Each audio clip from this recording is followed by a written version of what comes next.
Абе, искам да изкарвам много пари. А знаеш ли начин, по който да го постигнеш?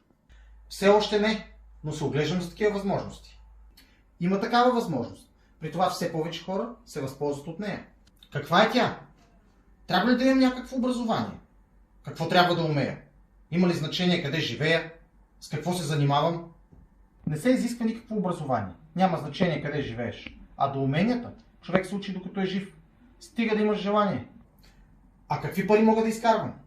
Всичко зависи от теб.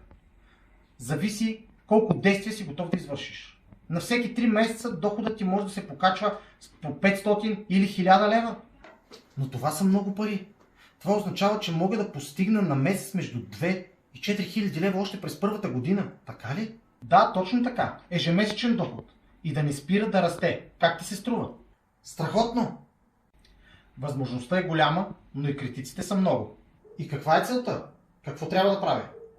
Да помогнеш на повече хора да получават все по-голям ежемесечен доход. Ако те интересува как, пиши в коментар. Искам и аз ще се свържа с теб.